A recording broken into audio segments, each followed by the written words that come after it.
एक बार भगवान शंकर के समक्ष देवताओं ने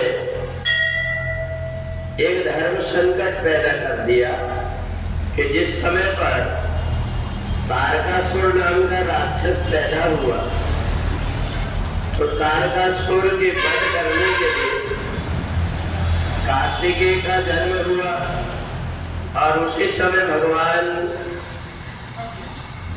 विष्णु के अंश अवतार के रूप में गणेश जी का भी अवतार हुआ।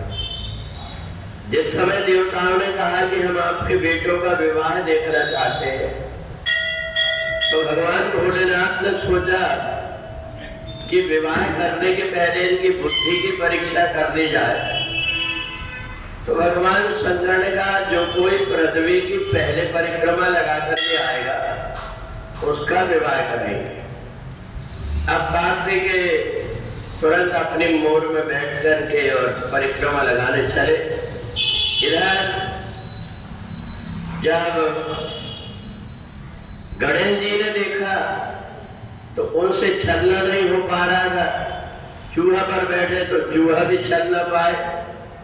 उसी समय गणेश जी के मन में एक विचार आया, सारी पृथ्वी तो भगवान के अंदर ही समाहित है, इसलिए पृथ्वी की परिक्रमा न करके भोले बाबा की ही परिक्रमा कर ली जाए। तो 3 परिक्रमा जैसे ही गणेश जी ने किया भगवान शंकर प्रसन्न हो गए, गले लगा दिए।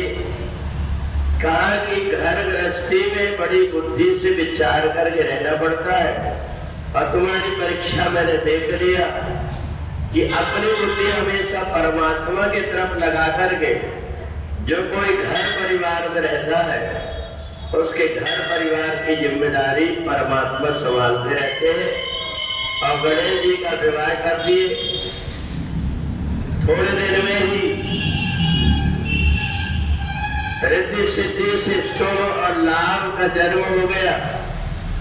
जब कार्तिकेय परिक्रमा लगा करके आकर के देखा कि गणेश का विवाह हो गया तो रूठ करके चले गए दक्षिण भारत में कौन पर्वत पर और वहां जाकर के निवास करने लगे। भगवान शंकर उस समय पार्वती जी के साथ में हमेशा अमावस्या और पूर्णिमा को जहाँ कार्तिकेय बैठ करके रूठ करके बैठे थे उसके बगल की पहाड़ी में जाकर के भेद बदल करके बैठते थे। आज वहां पर एक ज्योतिर्लिंग बना हुआ है। भगवान शंकर और पार्वती दोनों मल्लिका बन करके पार्वती और अर्जुन बन करके भगवान भोलेनाथ वहां जाते थे, इसलिए वहां पर मल्लिकार्जुन नाम का ज्योतिर्लिंग बना हुआ है। तो श्रावण के महीने में जो मल्लिकार्जुन की महात्मा की कथा सुनता है उसे भगवान मल्लिकार्जुन की पूजन का लाभ प्राप्त होता है। बोलिए सच्चिदानंद भगवान की।